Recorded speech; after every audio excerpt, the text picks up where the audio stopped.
Let's get into some entertainment right now as well. And Daryn, we start with sad news in the world of entertainment with Christopher Plummer passing away at the age of 91. 91. I mean, what a life. You look at all the reports online reading about Christopher Plummer. What I found amazing is how people know him, from what works they know him, all the way from the Von Trapp family, and then the contemporary stuff. He was voicing in the last 10, 15 years. Yeah. I was just going to say, one of my favorites, honestly, he's got such a catalog, and he's done so much TV and film. But Knives Out was, back in 2019, was one of my favorites with him in it. I couldn't agree more. That was an awesome movie. And my God, I mean, 91 years old and a career spanning how many decades? I mean, we're just looking at some of this footage. It was a different world. Yeah. I mean, it's unbelievable. 91 years. We should all be so lucky. Yeah, there's so many. Sound of Music co-star. This was released as well, this statement. Julie Andrews, the world has lost a consummate actor today, and I have lost a cherished friend. I treasure the memories of our work together and all the humor and fun we shared through the years. My heart and condolences go out to his lovely wife, Elaine, and his daughter, Amanda. Chris Evans also tweeting out saying, this is truly heartbreaking. What an unbelievable loss. Few careers have such longevity and impact. One of my favorite memories from Knives Out was playing piano together in the Thrombey house between setups. He was a lovely man and a legendary talent. And Prime Minister Justin Trudeau saying we've lost one of our most iconic and beloved actors, from the Stratford Festival to The Sound of Music to Star Trek and countless other performances. Christopher Plummer gave life to so many characters we love and cherish, and always performed with gravitas and heart. Of course, he was born in Toronto and kind of grew up in Quebec, right? So, yeah, and in that mention, the Stratford Festival, he was so accomplished on the stage as well. So he actually said that he used to take bad movie roles so he didn't have to do movies for a while, so he could go do theater. Oh, really? Yeah. Oh, so he'd get paid and then you have to worry about it. Yeah, exactly. Then he could do his true love theater. That's pretty awesome, man. All right, let's move on from that. Yeah, it's definitely a big loss for the world, and and get a chance to look back and watch some of his stuff when you get an opportunity. Absolutely.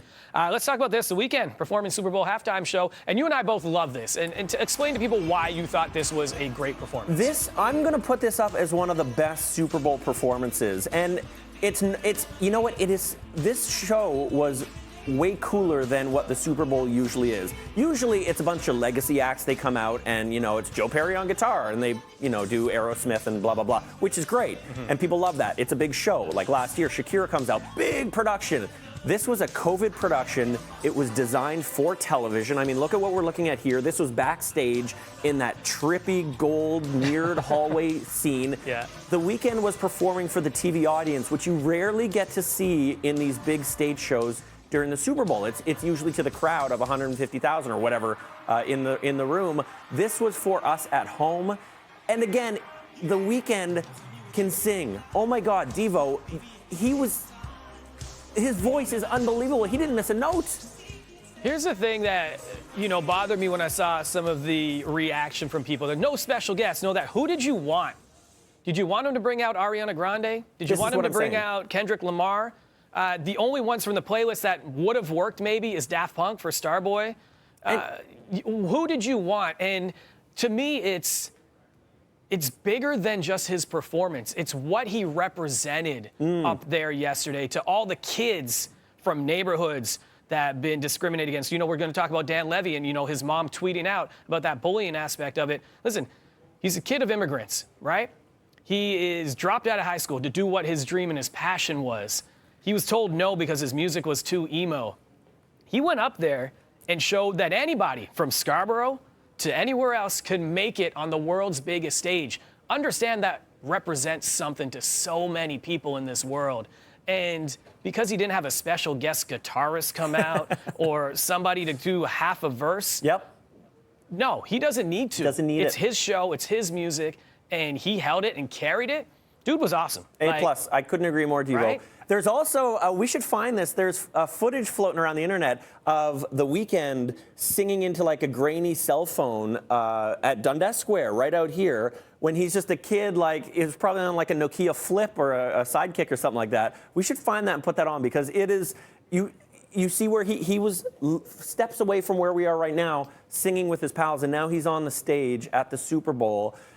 You know, just being himself. Everybody will have a story, right? If they knew him when or whatever. Abel, I remember just sitting at a party talking about his music so many years ago. So many years ago, there was maybe 12 of us in the room, and we're just chatting. This is when he didn't show his face to anyone. He was doing the mixtapes. Right. You know? The fact that he even put House of Balloons on his set list yesterday was huge. That's a shout out to everybody that knows him. So again, let us know your thoughts. And I understand that you want, you know, people want some of that fluff. They want some of that spectacle that should happen at a Super Bowl. I totally understand that. But I mean, look, I think he did what he needed to do, and he held it down, man. And, at BT Toronto, let us know your thoughts. And I just, really quickly, I thought the set was amazing. It's beautiful. I thought the set was really cool. It was exciting.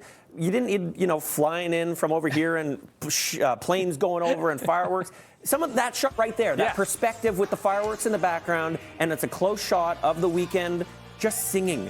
Yeah. He is of the moment right now. 2021, COVID, of the moment, the biggest performer in the world. I thought it was amazing. I'm with you on that. Okay, let's go to the night before that on Saturday. And Dan Levy, of course, someone you worked with, and his big moment on Saturday Night Live. How exciting was that? Dan Levy, I mean, you could feel the whole country rooting for Dan because people grew up with him on MTV Canada. Then, of course, Schitt's Creek turned out to be a monster hit.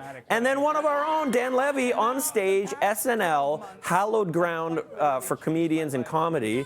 What a thrill. That was so fun. I was so happy rooting for him at home on Saturday night. So cool. Yeah, it's great to see. And, you know, we were talking about his mom tweeting now just a little bit ago. We're going to get, you know, a lot of comments. And some people didn't like what we said, of course. And that's it right there. He said moms and puts a little heart. That's perfect. And to say, you know, she goes, this goes out to the bully punks at Camp WTF who made life miserable for a certain cabin mate.